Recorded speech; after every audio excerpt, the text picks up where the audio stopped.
Center. In less than half an hour, this Falcon 9 rocket will lift off carrying the 27th commercial resupply services mission from both NASA and SpaceX to the International Space Station. Good evening and welcome to live coverage of the CRS-27 launch. I'm NASA's Jasmine Hopkins. Fueling of the Falcon 9 began about 10 minutes ago, and we're counting down to an instantaneous launch at 8:30 p.m. Eastern Time. This mission will deliver more than 6,000 pounds of science, supplies, and equipment to the space station. And these resupply missions help NASA and our partners continue research that could better our life right here on Earth and help us as we explore deep space. Let's go now to SpaceX headquarters in Hawthorne, California, where Zachary Lupin is standing by to tell us more about the vehicle supporting today's mission. Zach? Thanks, Jasmine. Hi, everyone. My name is Zachary Lupin, and I'm an avionics reliability engineer here at SpaceX. It's great to be covering today's mission in partnership with NASA. For those of you following along, today marks SpaceX's second Dragon mission this month, 17th launch this year, and 216th mission overall. And on your screen is a live view of SpaceX's two-stage Falcon 9 rocket with our Dragon spacecraft at the very top. As a note, Dragon is one of the few vehicles that can deliver significant cargo to the space station and the only vehicle that can actually deliver cargo from it. Below Dragon is our Falcon 9 vehicle, which is actually two rockets in one. The lower part, also the largest part of the rocket, is called the first stage and takes up about 2/3 of the stack. It has 9 Merlin 1D engines, which accelerate the vehicle through the Earth's atmosphere and into various orbits in space. The smaller stage above the first stage and the black inner stage is called the second stage. Now, the two stages will separate about 2.5 minutes into flight, and then the second stage will ignite its single Merlin vacuum engine, which is the 10th engine on the rocket, to carry Dragon to its desired orbit. Falcon 9 and Dragon were both designed with reflight in mind, and the vehicle hardware is built to support multiple missions with minimal refurbishment needed. Today's Dragon is flying for its third time, and the Falcon 9 first stage is flying for its 7th time. And we plan to recover and fly both the vehicle and the spacecraft again in the future. So far, we've reflown 149 first stages, including Falcon 9 and Falcon Heavy, and we're planning to recover this booster on our drone ship, a Shortfall of Gravitas, which is currently stationed off the coast of Florida in the Atlantic Ocean. If successful, it will mark the 178th recovery of an orbital-class rocket. And lastly, we wanted to give a shout out to the recovery team supporting today's mission. In an industry that has historically been male-dominated, today's recovery operations are being managed by an all-female crew.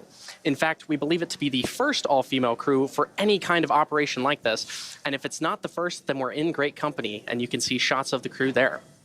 Our recovery teams are responsible for operating the recovery vessels, securing and recovering the booster, and everything else required to make those operations possible. And on your screen right now is video of the crew breaking tow between our drone ship and our recovery vessel Doug earlier today. This operation involves disconnecting the tow wire used to tow the drone ship from port onto location at the landing zone. We are in great hands with today's crew, and we wish the team a very successful mission. And for now, I'll turn it back over to Jasmine at KSC. Thank you, Zach. In addition to SpaceX in California, NASA teams both here in Florida and Texas are monitoring today's launch. You'll hear from Dan Hewitt inside Mission Control in Houston. But first, let's check in with NASA's Megan Cruz, who's following along with the launch team here at Kennedy. Megan? Hey, thank you, Jasmine. And yes, welcome everyone into Hangar AE at nearby Cape Canaveral Space Force Station. The U.S. Space Force monitors the range for us, making sure that it's safe to fly where we plan to fly, as well as the weather, which is looking really great for us tonight. So right now we are at 90% go. Launch Weather Officer Arlena Moses listing the thick cloud layer rule as just a small concern. Basically, she's monitoring some high clouds in the area that's coming in because of an upper level disturbance in the Gulf, but really she doesn't think it's really much to think about. Now back out to the launch pad 39A. Right now, RP1, or rocket grade kerosene, is being loaded into the first stage, already more than 85% full. Liquid oxygen is also going into the first stage, more than 50% already, and should begin on the second stage momentarily. Those white clouds you see that are billowing off, that's because SpaceX is venting off some of that liquid oxygen, and that happens when the liquid oxygen hits the humid Florida air. Now our instantaneous launch opportunity. tonight is at 8:30 and 42 seconds Eastern Time if we want to dock with the International Space Station Thursday morning. For more on that, let's head on over to Dan Hewitt inside Mission Control in Houston. Hey, thank you so much, Megan, and everybody. Welcome inside of Mission Control Houston at NASA's Johnson Space Center. I'm NASA's Dan Hewitt. It's pretty quiet in the room right now. The Orbit 3 team is on console, led by Ace Flight Director Allison Bollinger. The crew is asleep on board the space station right now, and when they wake up tomorrow, we're hoping they've got a Dragon on their way towards the space station. It's going to be about 35 hours from launch until they dock on Thursday morning. They're going to be docking to the forward port on Node 2. That's the Harmony module on the station. That one was just vacated by the Crew 5 astronauts who left just a couple of days ago. Once they're able to dock, that's going to kick off a really furious month of science and cargo operations for the crew. They're going to have to work to execute a lot of these experiments while Dragon is still attached before they load it back up and send it home. Because again, Dragon, pretty much the only way we're getting large amounts of cargo back to Earth, returning those experiments for analysis back on the ground. But everything's looking great on the station side. We'll have some configuration work to do right before Dragon shows up, but everything looking good. The team has given their go from Houston for launch, and so we're looking good. So let's get back to the countdown. I'll send it over to Jasmine at the Kennedy Space Center. Thank you to both Dan and Megan for those updates. It's great to hear we're looking good for tonight's launch. We are now at about 18 minutes and counting from liftoff of CRS-27. So let's get a closer look at some of the science flying on this mission. Why are we sending heart tissues, biofilms, and bacteria to space? Dozens of new experiments will soon arrive at the International Space Station for the benefit of humanity and future missions. Let's take a look at what's on board the 27th cargo mission from SpaceX. 3D cultured cardiac muscle tissues are returning to microgravity to help develop new therapies for cardiac dysfunction on Earth. Radio-tolerant organisms exposed to the space environment could reveal clues to the survivability of these organisms in space and the origins of life on Earth. Researchers are sending heart organoids back to space to test drug combinations that may reduce microgravity-induced changes in heart cell function. A student-manufactured project will provide an easier way for astronauts to position video and still cameras in the middle of a module. Astronauts will control liquids using capillary forces over a range of liquid viscosity to inform the design of more efficient carbon dioxide removal systems in space. Researchers continue to analyze bacterial biofilm formation and the antimicrobial properties of metal surfaces in microgravity. These experiments join the hundreds of ongoing investigations aboard the orbiting laboratory. That was just a brief look at some of the science on CRS-27. So now let's take a deeper dive. Students from the University of Arkansas have a small satellite on board that could help us declutter space.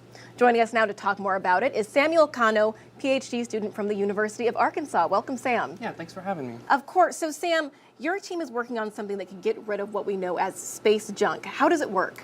Yeah, so nowadays deorbiting is just as important a mission concept as any. So we're hoping to test a subsystem aboard ArcSat-1. It's called the Solid State Inflatable Balloon, so I call it SSIB. And to put it, simply, at the mission's conclusion, we'll activate this SSIB board, which has solid sodium azide inside of these wells. So we heat it up, it releases nitrogen gas and fills a balloon. And what that does is increase the drag of this spacecraft, which in turn decreases the time it'll stay in orbit.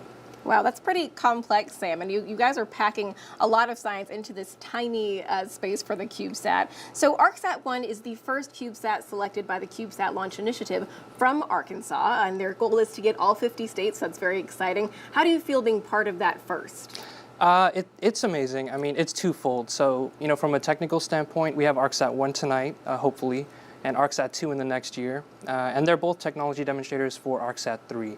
And to explain that really simply, I'll just say it's a two-body spectrometer where we hope to maybe send a pair of these really small CubeSats, which is very cost-effective, to other planets. And they will basically orbit in formation flights, where one emits a laser, one receives it, and can create a more comprehensive map of the atmosphere of, say, Venus in a matter of weeks. That's the idea. Wow, and it's neat too to think that you kind of have a longevity experiment here with ArcSat 1 going into 2 and 3. Will you be working on 2 and 3 as well? Of course, yeah. Right as soon as I get back, it's ArcSat 2 time. Fantastic. So you said that's launching next year. Can you tell us a little bit more about how ArcSat 1 is going to build up to ArcSat 2? Sure. So almost all of the subsystems aboard ArcSat 1 are designed and tested in-house at the University of Arkansas. So this is our real, this is a big test. A lot of the hardware we're able to use for ArcSat 2. ArcSat 2 will be a little bit bigger, but it'll build off of ArcSat 1. And it'll have thrust on board too, so that's a new challenge for us, but we're excited about it. Yes, and we're excited with you too, Sam. Thanks so much for being here tonight. Thank you for having me. Of course, best of luck to you and the team from Arkansas. There's another student-led experiment on this mission, and it will help astronauts take better pictures in microgravity.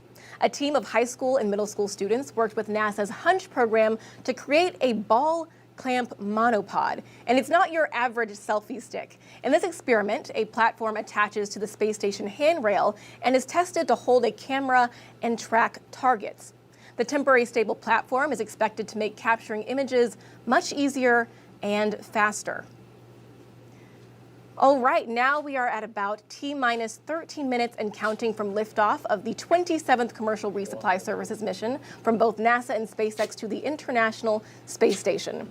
So let's bring back Zach now to tell us more about Dragon flight history and its impact on human spaceflight.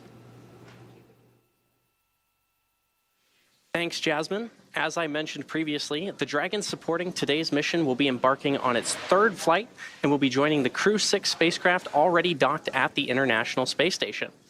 And speaking of Crew 6 lifted off from the same launch pad just 12 days ago on March 2nd with NASA astronauts Stephen Bowen and Woody Hoburg, UAE astronaut Sultan Al-Nayati, and Roscosmos cosmonaut Andrei Fedyaev, arriving at the orbiting laboratory about 24 hours later. Upon arrival, they were greeted by the Crew 5 astronauts who have been living and working on station for almost 6 months.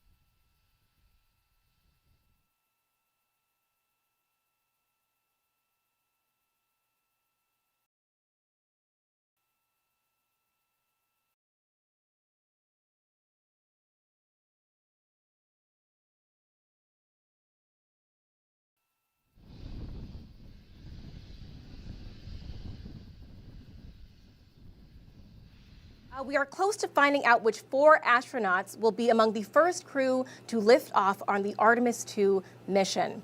We have that update and more in our Artemis Moon Minute.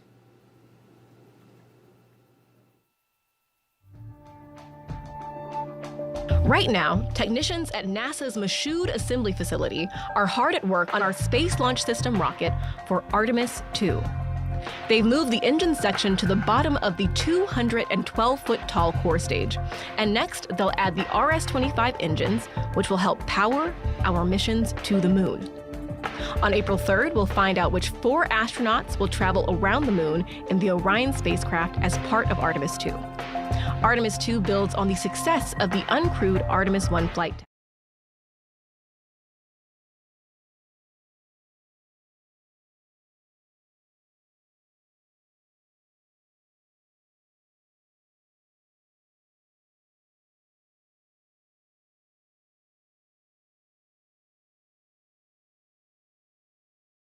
Time, and you can watch that right here on NASA TV and on our social media channels. Our missions to the moon are setting us up for Mars, and when we get there, we don't want to bring any microorganisms with us. The European Space Agency will research how different bacteria form and grow on metal surfaces. They'll be looking at how bacteria like staph form on steel, copper, and brass. They want to know which metal has the best antibacterial properties. And prior to this mission, scientists studied biofilm on board the space station and looked for ways to protect astronaut health and safety while they're living in the orbiting laboratory. Additionally, the Japanese Space Agency is trying to identify if any plants could survive and grow on the moon or even on Mars. These 7 samples of microbes you see here will be exposed to the space environment for up to 6 months.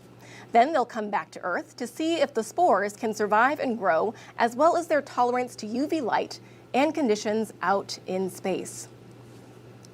Well, we know that the weightlessness of space can have a significant effect on our bodies, but especially on our hearts. Joining us now is a member of the Cardinal Heart 2.0 team from Stanford University, Joseph Wu. Thank you so much for being here. Oh, thank you so much for inviting me, Jasmine. Of course, we're really excited to have you here. You guys are doing some very interesting research with Cardinal Heart, and you started with the first experiment, but now you're on the 2.0 version. Right. So can you tell us, what are you looking at in Cardinal Heart 2.0? Yeah, that's right. So we're very much interested in understanding the effect of microgravity on the cardiovascular system. And as you may recall, back in 2016, we did our first experiment, which was we sent human-induced pluripotent stem cells that have been differentiated into cardiomyocytes, beating cardiomyocytes, and we generated this from 3 different individuals. We sent it up to space, and we found there were changes to these 2D human cardiomyocytes. So we followed it up with the December 2020 launch, in which we used 3D human engineered heart tissues. And in this case here, this allows us to understand the interaction of all the different cell types in the heart. The heart has cardiomyocytes, has fibroblasts, and also has endothelial cells. And what was surprising to us is that even the non-beating cardiomyocytes, for example, the fibroblasts, also show some altered function due to the microgravity. So in this current launch, what we're interested is setting up these 3D human cardio organoids. So we sent up 3,888 cardio organoids to be exact, from 4 different individuals, 2 male, 2 female, 2 Caucasians, 2 African Americans. And here, we're trying to understand what is the effect of microgravity on these cardio organoids. We're also screening for different FDA-approved drugs that can be used to mitigate the effects of microgravity. And this is obviously in collaboration with the NIH NCATS, also with the International Space Station, and also with Bioserve Space Technologies in Colorado, and also with UCSB. And finally, we're very grateful for the astronauts who's going to take care of these, what we call babies, for the next several weeks. Right, yes, they're taking care of those babies that you guys have worked very hard on. And, you know, we're talking about doing this on the International Space Station, which is in low Earth orbit. But why is research like this so important as we're looking at going into deep space, you know, to the moon and then on to Mars? Yeah, so that's a very important question, right? Because, as you know, for deep space travel, microgravity and lack of gravity is an important issue. And you know, this is part of the reason why the astronauts, they need to be on stationary bikes when they're up in space. Also part of the reason why when they come back to Earth, you know, for the first 2 to 3 days, they have to adjust to the effect of gravity on our cardiovascular system. So what happens is, without gravity, your muscles, heart muscles, skeletal muscles, and also your blood vessels all atrophy. And so as you go deeper and deeper into space, for example, traveling to Mars, we're talking about a longer period of time without the effects of gravity on the cardiovascular system. So you're going to experience more issues, and that's part of the reason why these FDA-approved drugs are important. Yeah, it's very important. Thank you so much for being here, Dr. Wu. We really appreciate it. Thank you. All right, now we're just about 7 minutes, or actually 6 minutes until liftoff of CRS-27. So let's bring back Megan now here on Florida's Space Coast and Zach live at SpaceX headquarters in Hawthorne, California, to walk us through the final moments of countdown. Over to you guys. Minus 5 minutes and 48 seconds, and the SpaceX team is working no significant issues, and the vehicle is healthy. Weather is 90% go, and the range is ready to support today's mission. At this point, Rocket Propellant 1, or RP1 fuel, is completely loaded on the second stage and nearly complete on the first stage. Now, liquid oxygen, or LOX, loading is currently underway on both stages and will complete at the T-minus 2 minutes mark before launch. We're also loading helium gas into both stages. Falcon 9 uses helium as a pressurant to backfill the propellant tanks as LOX and RP1 are consumed by the Merlin engines during ascent. Helium load began before the broadcast went live and will continue to top off until about a minute and a half before launch. Now, to make sure engine startup goes well, SpaceX performs what it calls engine chill. Dragon is in terminal count. Call out for Dragon being in Falcon terminal 9 count. tanks are pressurizing for strong back retract. So back to that engine chill really quick. Happened T-minus 7 minutes, and that's when And the team Dragon is in terminal count and it's on internal power. Team flowed a small amount of the super chilled LOX into the Merlin engine's turbo pumps, and SpaceX does this to avoid a thermal shock to the system when that full flow of super chilled liquid oxygen hits the propulsion system. Now, Dragon is currently undergoing vehicle health checks with the next big step just before liftoff when Dragon transitions to internal battery power.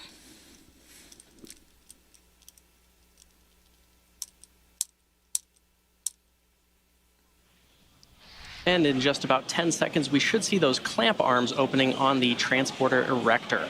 The transporter erector, or TE, is that large truss structure adjacent to our Falcon 9 vehicle. The TE is used for vehicle rollout and to route propellants and electrical power to the vehicle in preparation for launch. Once the clamp arms have fully opened, the TE will then retract away from the rocket in preparation for liftoff. In these last few minutes before T0, Falcon 9 is performing final health checks on its primary communications, avionics, and propulsion systems. And there's that call out for strong back retract. We may also hear call outs that engines are sufficiently chilled if we get a little closer to liftoff. And if you've seen in a couple of our shots here, you may have noticed the Falcon 9 booster supporting today's mission is covered with quite a bit of soot. And that's because it's no stranger to space travel, having previously supported the Amazonas Nexus mission, SES-22, iSpace's Hakuto-R Mission 1, and 3 Starlink missions. And as I mentioned earlier, today's mission marks the 7th flight for this Stage 1 booster. LOX load is complete.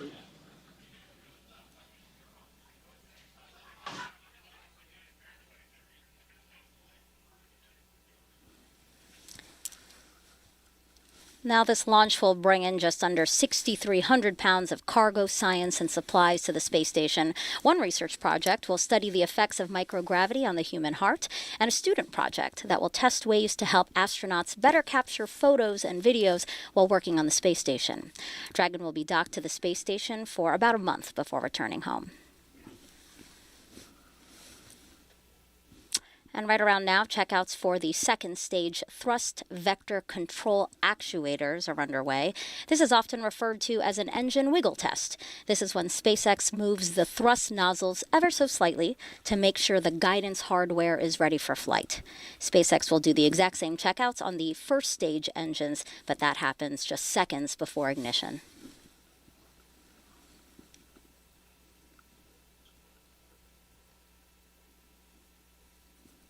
And in just a few moments, we should hear that call out for stage 2 LOX load complete.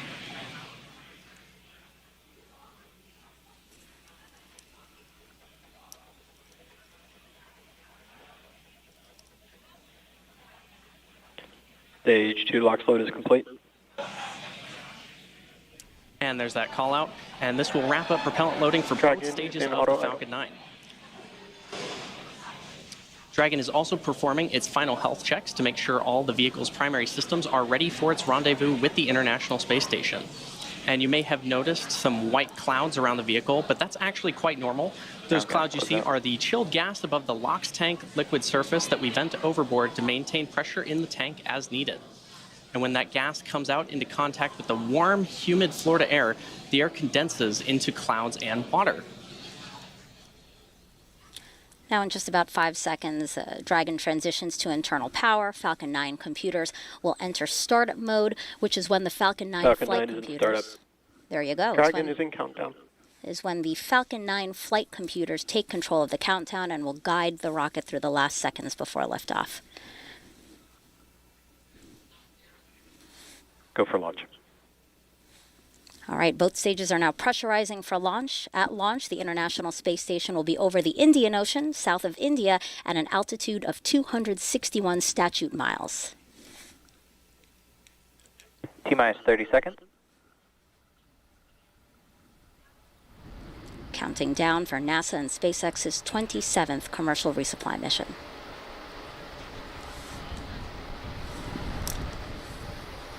$15 seconds. T-minus 10, 9, 8, 7, 6, 5, 4, 3, 2, 1. Engines full power. And liftoff of CRS-27. Go Falcon, go Dragon. Falcon 9 soars off the launch pad. Dragon now on its way to the International Space Station with important new science experiments and crew supplies. Stage 1 chamber pressure is nominal.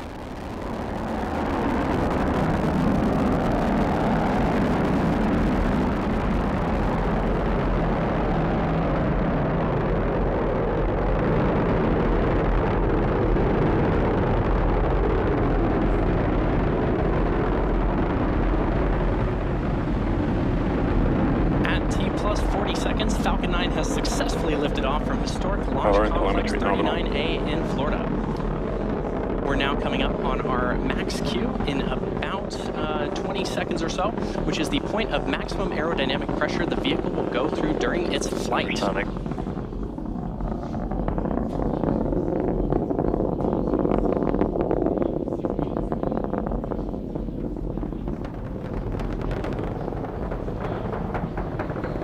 Max Q. And there's that call out for max Q. Coming up next are 5 events back-to-back. First is main engine cutoff, or MECO, which is when all 9 of the Merlin 1D engines on the first stage will shut down. After those 9 engines shut down, the first and second stages will separate, also called out over the nets as stage separation. Then the first stage will flip around to make its way back to its landing site, the drone ship named a shortfall of gravitas. The second stage will then ignite its Merlin vacuum engine to boost Dragon to low Earth orbit during SES-1. And the last event is the boost back burn to reduce velocity of the first stage in preparation for atmospheric entry. And this whole sequence will take place over about 30 seconds or so. Now we should be hearing that call out for main engine cutoff in about 20 seconds from now.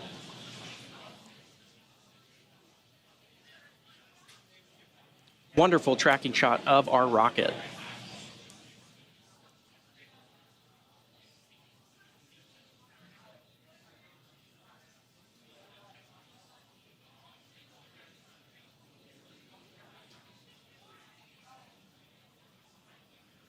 MECO. Stage separation confirmed.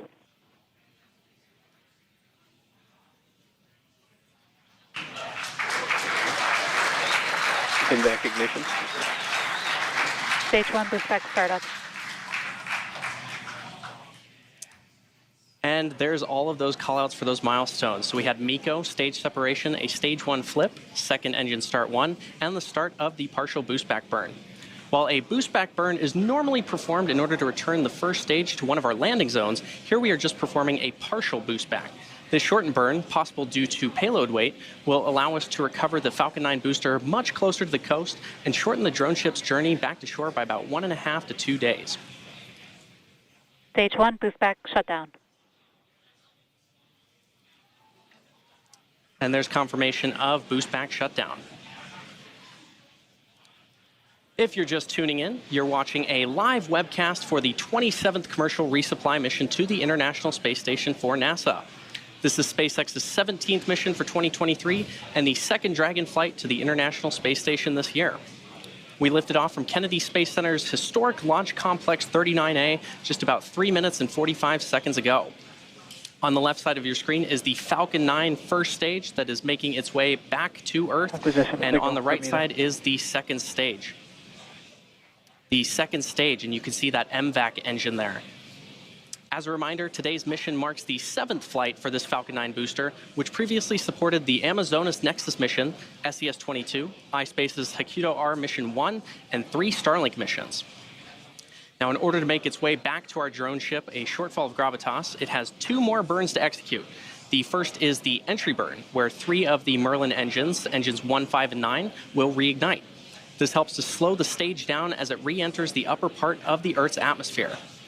The second burn is the landing burn, and this is a single engine burn, engine 9, that brings the vehicle's speed down rapidly in order to land on the drone ship. Now, occasionally on your screen, when the booster is in is visible, you may see some nitrogen gas bursts, and these are used for attitude control as the booster makes its way back to the drone ship. Falcon 9 is also equipped with 4 hypersonic grid fins positioned near the top of the first stage. And once in the atmosphere, Stage 1 is only using the grid fins for steering as it makes its return to Earth. These titanium grid fins will orient the rocket during re-entry and guide the rocket during descent. And there's that call out for nominal trajectories. On the left side of your screen, you can just make out some civilization of Earth, on Earth.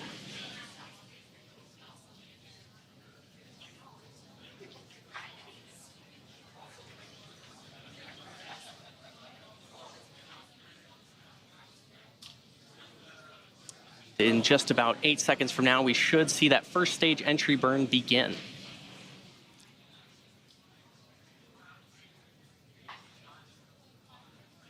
Stage 1 FTS is saved.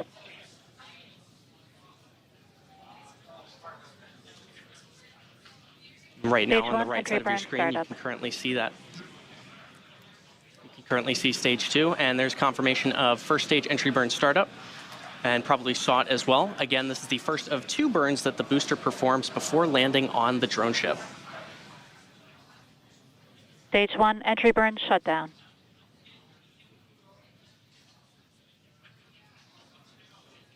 Now, as we get closer to the first stage landing, it's good to note that the Falcon 9 first stage is equipped with 4 landing legs made of state-of-the-art carbon fiber with aluminum honeycomb. And these are placed symmetrically around the base of the rocket and deployed just prior to landing. If successful, this landing will mark the 178th time that we've recovered a first stage booster, including both Falcon 9 and Falcon Heavy missions. And we're about 15 seconds or so away from landing. The vehicle is traveling about Stage 1, 1,600 transonic. kilometers per hour. And this really puts into perspective the deceleration of the rocket. In the span of less than a minute, we'll have reduced from twice the speed of a jet all the way down to 0 as the rocket lands.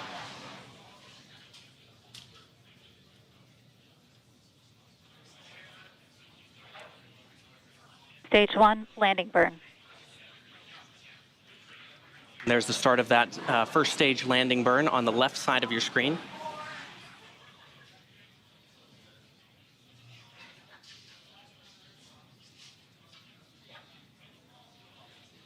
Stage 1, landing leg deploy.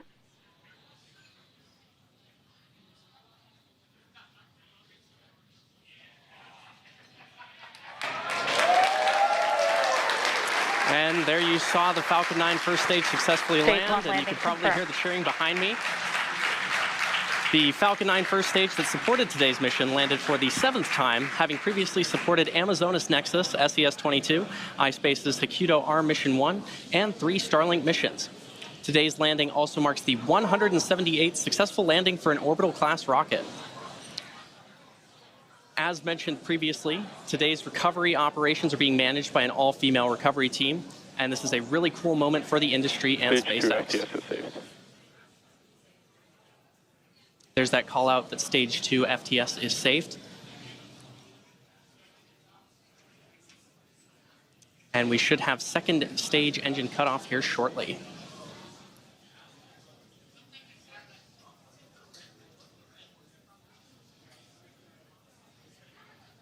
Tico.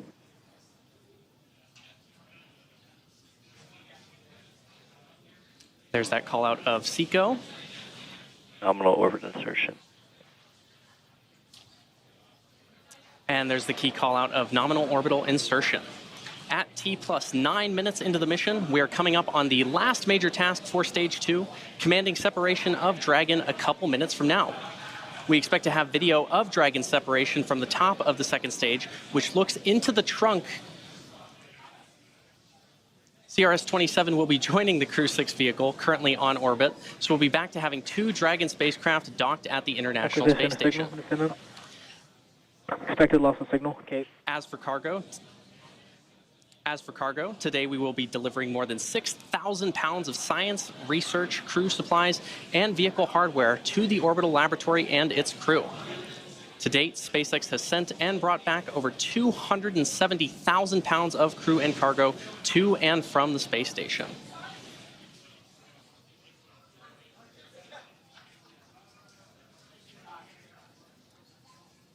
As a reminder, this is the third flight for this Dragon capsule, having previously supported CRS-22 in June of 2021 and CRS-24 in December of 2021.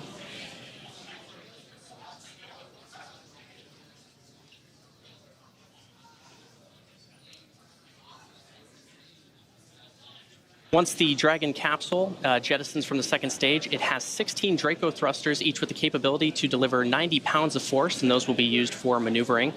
There are 4 pairs of 3 thrusters spaced evenly around the capsule, as well as 4 forward bulkhead thrusters underneath the nose cone. Now, notably, Dragon does not have super Draco thrusters, seats, or life support systems, as it is not carrying crew. And this saves on weight, space, and also allows for a faster refurbishment time.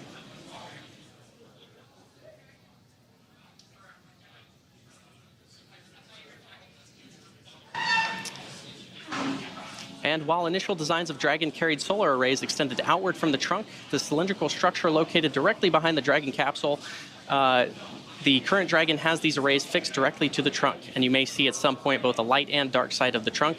And that dark side is actually those solar panels. And the light side is a radiator to help cool the spacecraft.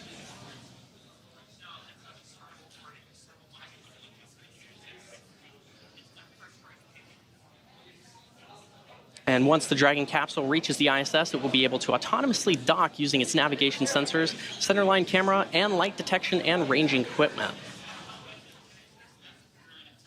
It's also good to note the Dragon capsule is connected to the trunk beneath it via the trunk claw and connects thermal control, power, and avionics systems components between the trunk and the capsule.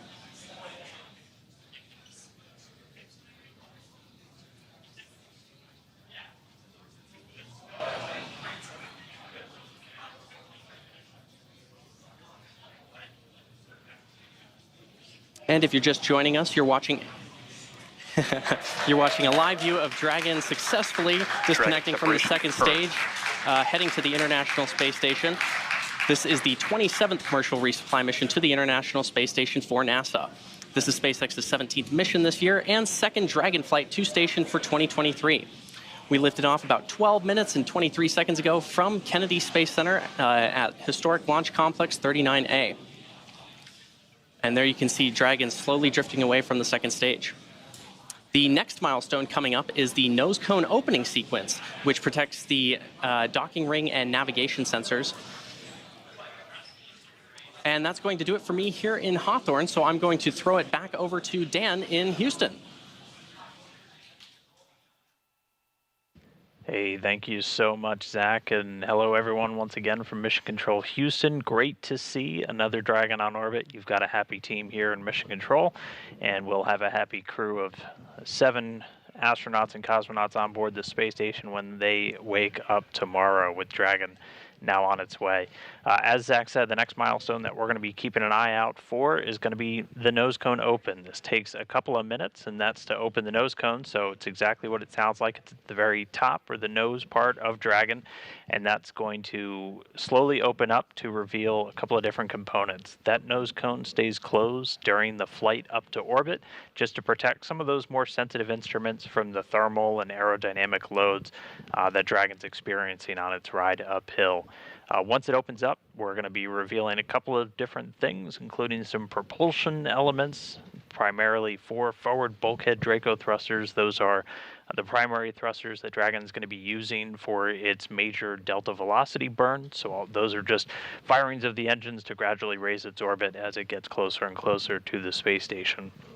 It's also going to reveal a suite of navigation equipment. Dragon has a couple of different methods to essentially find its way through outer space, and underneath the nose cone there is something called the Dragon Eye, star trackers, and then it will also be pairing that with an inertial measurement unit and GPS sensors, all of these kind of working in tandem to essentially tell Dragon where it is in outer space and where it needs to head. We also do what's called a state vector upload to the spacecraft just prior to launch, telling it where space station is.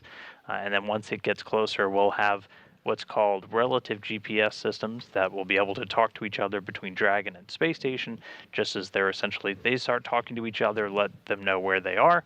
And those come really in handy when we start getting into the integrated operations, which you're going to be seeing a lot more of this room once we arrive on Thursday morning, as when we're in integrated operations, you've got a team here in Houston and a team out in Hawthorne that are working to bring us Dragon in. But we are getting closer to that nose cone to start opening. There are 12 hooks around essentially the docking ring of the Dragon spacecraft. 6 of those are actually holding the nose cone in place during the launch. All 12 are closed when we're launching, and we open them up.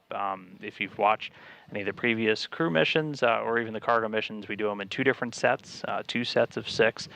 So one set already open, the second set opening now, and once that second set is open, the nose cone will start to deploy. Again, it takes a couple of minutes for that nose cone to open, usually about 5 minutes or so, and then it'll gradually open. It swings open a little more than about 110 degrees, so that gives Dragon plenty of clearance to dock with the space station, as this is going to reveal also the docking ring, and that's what Dragon's going to be using to actually dock with the International Docking Adapter on board the station. Again, we're heading to the forward port. We have 2 of those on the U.S. segment right now with the docking adapters, the forward port and the Zenith, or the space-facing port on Node 2, the Harmony module. And this Dragon is going to be bound for the forward port. It was just left vacant by the Crew Dragon Endurance, which brought Crew 5 home over the weekend after 157 days in space. And this Dragon is bound for that one to kick off really about a month and change of really intense cargo and science operations. But at this moment in time, one set of hooks open. We're still waiting for that second set of 6 to open up. And then once that happens, the nose cone will start to deploy. Shortly after that, we'll do checkouts of those forward bulkhead Dracos, those 4 Dracos that are hiding underneath the nose cone right now. And once those are checked out, we'll be pretty much ready to go. And as Dragon will start to do its different phasing burns to get to the space station. And sounds like we've got all 6 of the second set are now open and just standing by, and it looks like the nose cone has started to deploy. So again, this is going to kick off a couple of minutes for the nose cone to fully open, but all hooks are open and the nose cone is deploying. While we wait for the nose cone to open, I do want to bring in, we have a guest real quickly. We have Phil Dempsey. He's the manager of the Vehicle Integration Office in NASA's International Space Station program, basically the guy overseeing all the different spacecraft responsible for bringing crew and cargo up to the space station. Phil, first, thanks so much for joining me. Just want to get your thoughts real quick. Walk us through, we've got another Dragon mission heading to the station. What's this going to mean for those crew members on board? Hey, yeah, thanks. So first of all, just saw a really great launch from our SpaceX team down here in Florida.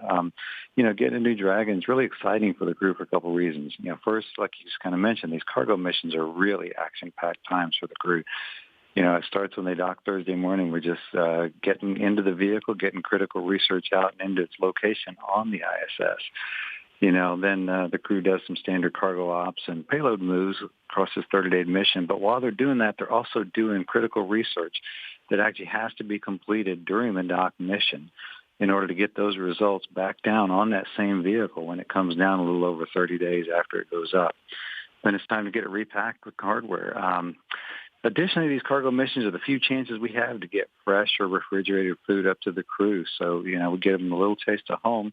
They got some fresh fruit and cheeses on this one. And I know they're asleep, but I think they're going to be pretty excited when they wake up. We actually have some live views now of the nose cone opening. We're about halfway through. But Phil, before I let you go, just general feelings from you, the program. This has been just another incredibly busy spring. It feels like we're always in the busy season with Station. We just brought a crew home over the weekend after launching another one. What's it been like to just balance all of the traffic coming and going from the space station? Yeah, it seems like we're partway through and there's a lot going on. It is really exciting. As for the pace, most of us probably wouldn't have it any other way, I'll tell you. We're in our third decade of operating this orbiting research facility, and these are the crew and cargo missions to keep it going. But if you look ahead, added into that mix, we got an upcoming Boeing first crewed flight. We've got a second private astronaut mission. So while busy times for sure, it's really inspiring what we're doing across, in this industry, across this, dedicated and great partnerships with NASA, commercial, providers and international teams. It's just really exciting for the program, and we're really proud to be part of it. All right. Well, again, that was Phil Dempsey. Phil, thank you so much for dialing in. And Phil's the manager of the Vehicle Integration Office from the International Space Station program for NASA. Thank you, Phil. All right. Thanks. You have a good evening. You too. All right. We are very close now to the nose cone being open. Looks like it just has a few more degrees to go. And we'll stand by and wait for confirmation on the loops to hear that again. Once we get the nose cone open, it'll be time for Dragon to reorient itself to maneuver for some forward bulkhead Draco checkouts, and then that'll be the last thing we do in the next couple of minutes before it's time to start those phasing burns. And as I was talking through there, we actually just heard the nose cone is now open. So Dragon already stepping through its automated sequence, getting ready to do the checkouts of those forward bulkhead thrusters. And then once those are ready, we'll be set up and good to go and ready to do our phasing burns. So really great to have a Dragon back on orbit, the 27th resupply mission to the International Space Station on its way, a safe, healthy Dragon, bringing over 6,000 pounds of cargo. With the nose cone open, Draco checkouts underway. That's going to do it for us here in Houston. We'll be back on Thursday morning to take you through the final moments of Dragon's approach and docking to the International Space Station.